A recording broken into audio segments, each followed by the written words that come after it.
I am Adam Weil, partner at White Rabbit Group. Welcome to the Pixel Perfect Podcast, where we share knowledge, experiences, and motivations from creatives and entrepreneurs. All right, today on the Pixel Perfect Podcast, we're joined by John Dunleavy. John is currently a board advisor and global managing director at the Charles Group and a strategic advisor to multiple agencies. Prior to that, he's held some of the most senior leadership roles in the industry, including Global Chief Client Officer at Ogilvy and President of McCann North America. So across nearly 4 decades, John's led multi-billion-dollar client portfolios, scaled global teams, driven transformation inside complex holding companies, and helped brands and agencies navigate massive industry shifts, especially over that period of time. A lot of shifts have happened. So he's seen what happens when agencies grow well and when they grow at kind of the expense of trust and culture and relationships. So that's kind of what we're going to talk about. We're going to talk about how independent agencies can apply big agency lessons to scale efficiently without losing what made them great in the first place, how to protect brand trust, and how to strengthen client relationships. So John, I'm excited to dive in. Thanks for having me, Adam. Yeah, you bet. So just tell us a little bit about the Charles Group, what the vision is there, and what your role is in helping them get there. Sure. The Charles Group is an independent and family-run, I would say, full-service agency that kind of gets it. And we don't say that; our clients say that. And independence important. I think you don't have to send a check to the holding company. There's no pressure from private equity or other investors, so you kind of do the right thing for the clients. And I think family run's really important as well because when you buy a product or a service from a family-run business, it kind of hits different. There's a level of intention and care that's there, which I think makes a difference. I think for us, we already work with a great portfolio of global clients in luxury, in real estate, in health and beauty, and technology. So clients like HP, Cartier, Cochrane, Turnberry, Birkenstock. So I think for us, we want to look towards the next kind of 12 to 18 months to scale so we can better serve those clients at a global level. Got it. Yeah, and you've really come from some of the bigger agencies, so I'm sure it's interesting and probably exciting for you to jump now into a smaller, agency. I'm curious, having led some of those larger agencies and networks in the world, what operating structures or disciplines from some of those bigger agencies translate maybe even better to smaller independent shops these days? Um, I'm not sure that they do. I mean, I've always believed that this business is a relationship business that's based on talent, right? So having that right talent mix and the relationships with your talent, and then those relationships with your clients, earning the trust of a client, I think is really important. But it's a really interesting time for the industry because some of the conversations I'm having with clients right now is. It's like, hey, you remember when I was working with you, when I was at Ogilvy or McCann or Saatchi, and we needed 100 people and $10 million to put a campaign into 15 different countries in 12 different languages. Well, now I can do that with like 10 people and a couple $1 million because of the democratization of technology. And so, the last couple of years, technology has just accelerated at such an incredible pace. It's a real game changer for small and medium-sized agencies because you're able to better serve the clients because of that technology.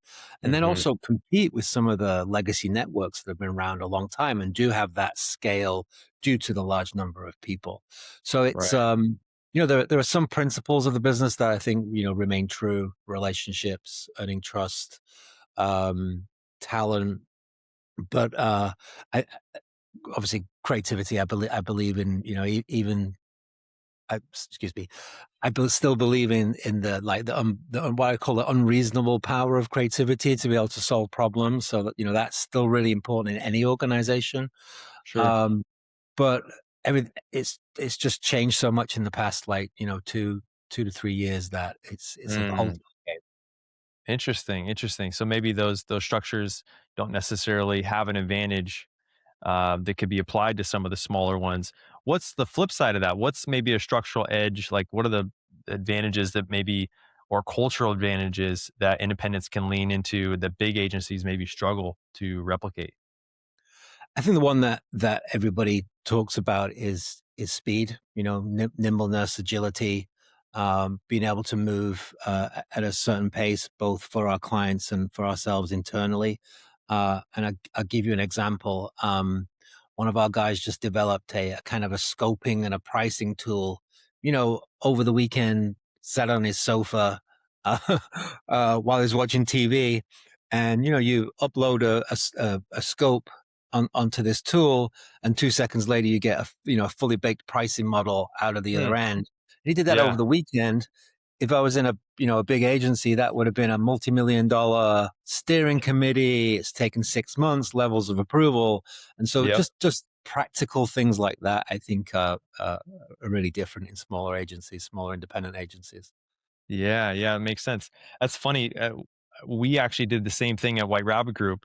We built custom websites and apps for other agencies, and we ended up building out our own AI estimator tool. And it's just amazing what you can Right. create nowadays. I mean, it's truly Right. incredible. Yeah, and something like coming up with an estimate might take at least a few days, right? Because you got to talk to Mm, the department heads, figure out. Then there's a negotiation because one department head would say, "Hey, well, I think it's going to take 20 hours." Well, maybe mm-hmm. it's not. Maybe it's going to take 15. So there's that negotiation. Yeah, if it's all kind of wrapped up in a nice tool, it's just easy, right? Yeah, yeah, that makes sense.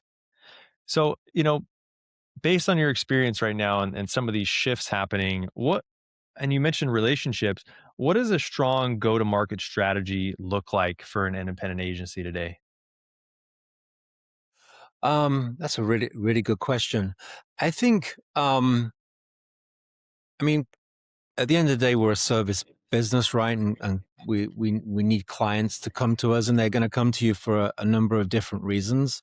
One is reputation. Two is talent. You've got like great talent in the agency that they've heard about or know about because you have a good reputation. And number three is specialist capability. Like, what can you do that other people can't do, or you do? Mm, You're at that top of that peer group in a particular capability. mhm, Hopefully you have all three, but I think it's telling that story of talent and capability to build a reputation in the marketplace mm, is really important. And I think the way that you do that hasn't changed that much. mm, It's kind of getting out there. It's having a point of view. It's doing things like being on the White Rabbit podcast, um, and letting people know that you're out there, and what your capabilities are and how you do it. right, right. Yeah, it's an interesting time. There's definitely a lot of agencies out there. Some people feel like the market is a bit saturated. So with kind of the competition that's out there, and as you said, the democratization of technology, in your opinion, like what are the most important factors that will allow independence to truly grow in this area, in this new era? Um, Again, I do think you need a degree of specialization. Whether that's through a capability or through a vertical. If it's you've got experts in technology, or as we have in beauty, fashion, luxury, and technology. Um, so I think having that area of specialization is really important. Otherwise, what are you competing on? Just Mhm, really, if if you become a commodity, you're going to compete on price, and no one wants to compete on price. So I think mhm, it's really honing in on what that area of specialization, or areas of specialization. You don't have to just do one thing, of course. mhm, Really honing in on that, and polishing that kind of positioning, and then mhm. getting out to the marketplace with it. Right, right. How do you see the agency world kind of evolving, the whole landscape kind of evolving over the next maybe 3 to 5 years, especially for independents, competing against those large holding agencies? Wow, I wish I had a crystal ball. It's a really good question. I do think a lot of the independent agencies are going to develop over the next year and a half to 2 years.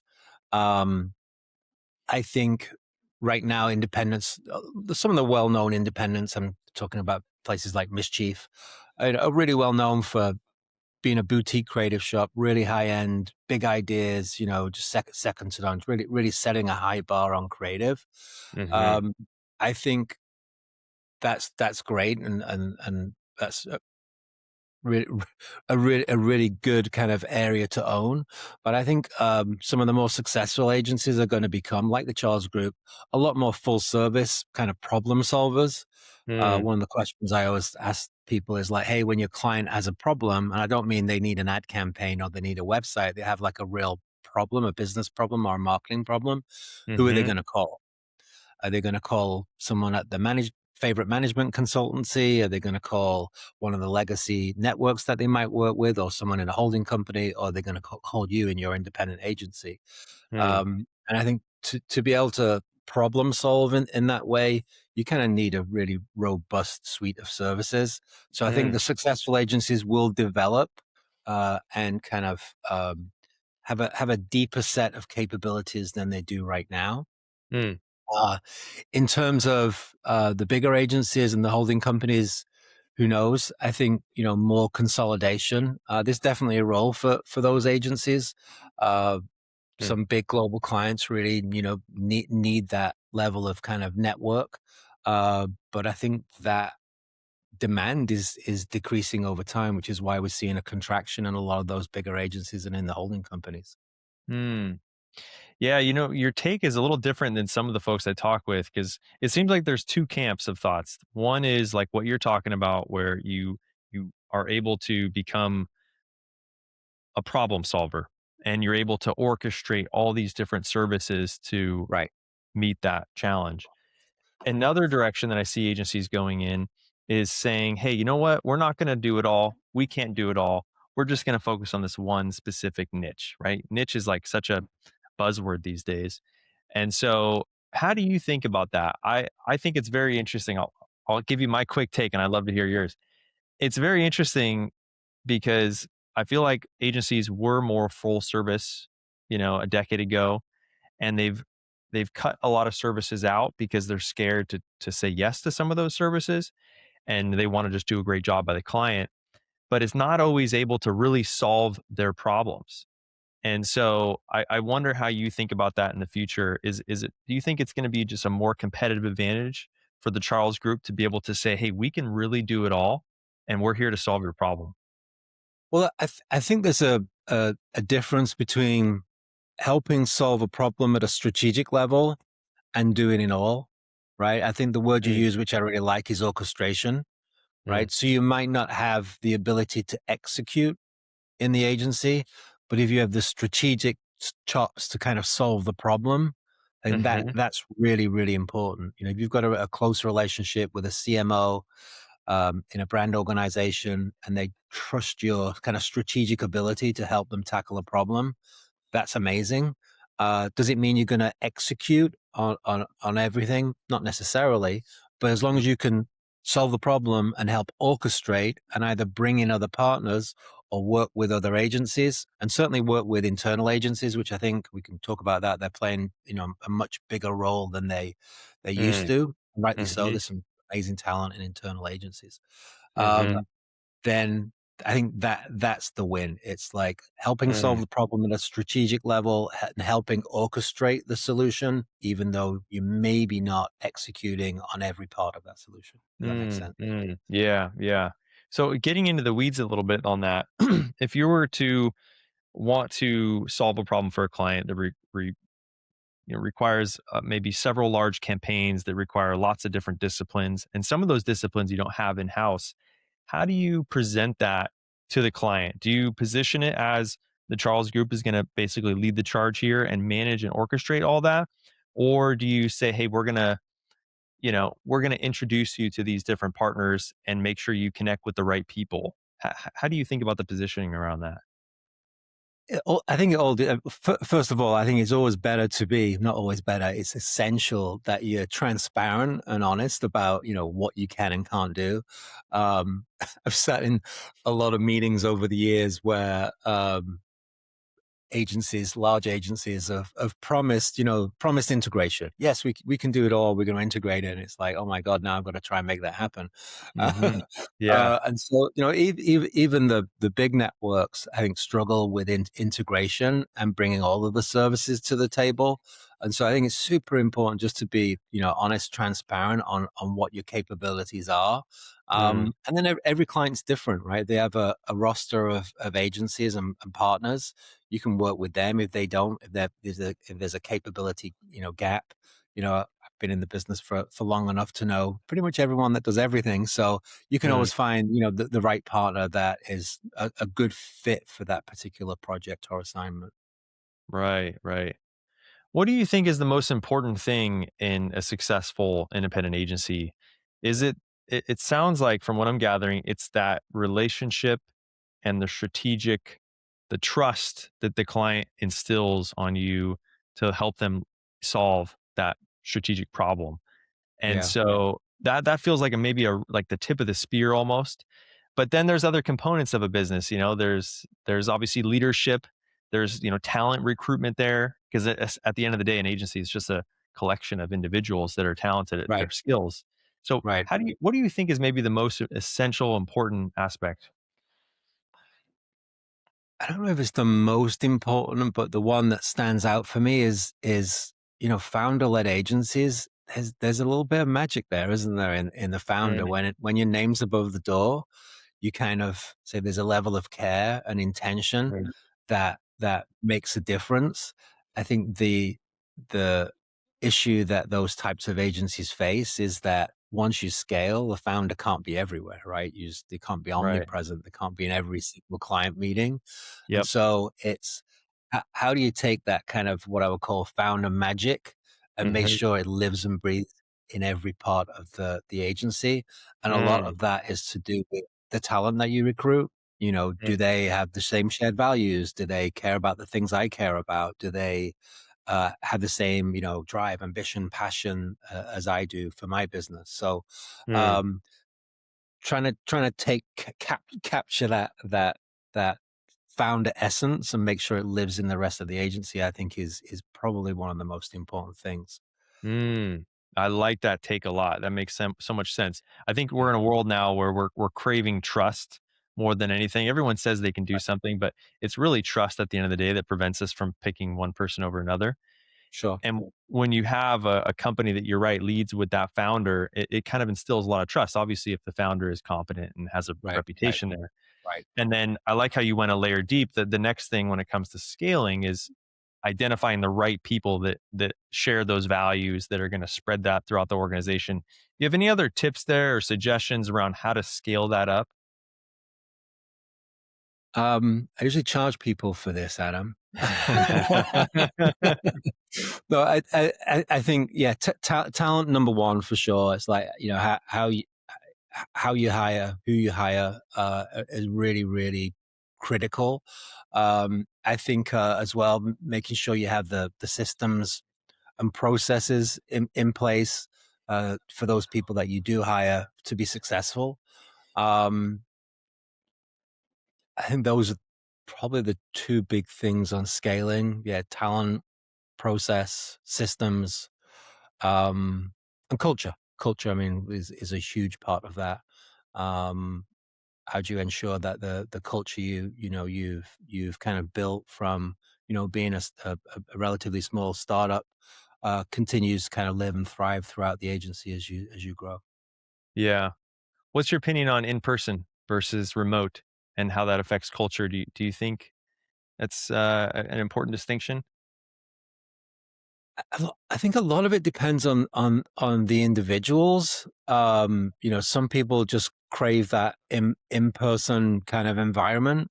Other people don't. And so I think it's every agency is different. I don't think there's a right or a wrong answer to it, and it Yeah. would depend on your agency, your culture, how you like to work. I mean, some people, love being on a messaging app like Slack. They just think it's so instant. You get the answer you want straight away. Whereas other people like to walk over to someone's desk and say, "Hey, I was thinking about this. What do you think?" So I don't think there's a hard and fast rule. Mm, I personally like hybrid. I like times when I'm kind of have my space and quiet time to think about things, solve problems. And then other times I really like to be around the team and kind of working with them. yeah, yeah, makes sense. Hmm. I want to finish about with mindset. When it comes to like the founder mindset or the leader mindset, if you're advising a founder that's scaling an independent agency right now, what is the one mindset shift you would push them to adopt, early, maybe as early as possible right now? Wow, good question. I would say it really comes down to scaling again. It's like you've got to be comfortable delegating. You've got to learn how to delegate in a really efficient way. Obviously, you've got to have talent that you trust to delegate to. Hmm. But I think that's the biggest shift in scaling. It's like you're the founder, it's your business, it's really important to you. You want to Hmm. kind of your hand on everything. Hmm. Uh, and that's not possible when you get to a certain size. So learning how Hmm. to delegate in a really efficient way is Yeah. uh is important, critical. It's funny. I was just listening to a podcast from, I don't know if you know, Two Bobs or follow that podcast from David C. Baker and Blair Ains. Right. Right. They were just talking about one where they were saying that every agency is a socialist, which is a pretty provocative title, but it was implying that everything is basically decided from this founder and dictated, downward. And Right. the agencies that are able to really scale push the authority down as low as they can within the organization. And I feel like that's like what Interesting. you're talking about. Yeah, that's really interesting. When you think about an agency kind of ecosystem as well, like people are really different. Like your data scientist is really probably not always, but probably going to have a very different personality than your art director and your copywriter and your finance person. And I think the great founders and leaders are able to understand those differences and have people play to the strengths, understand the weaknesses, and fill the gaps around the weaknesses. And Hmm. ultimately, again, with this word orchestration, is orchestrate. So this group of kind of disparate people with different passions, different ambitions, kind of all kind of come together and head in the same direction. I'm Mm, not sure there are many businesses with so disparate types of people in them, mm, especially going for this holy grail of integration, right? mm. Yeah, that's good. Well, this has been a fascinating conversation. I really appreciate you taking the time, maybe even giving some free consulting advice in the process. For the audience listening, where can they follow along on with your journey?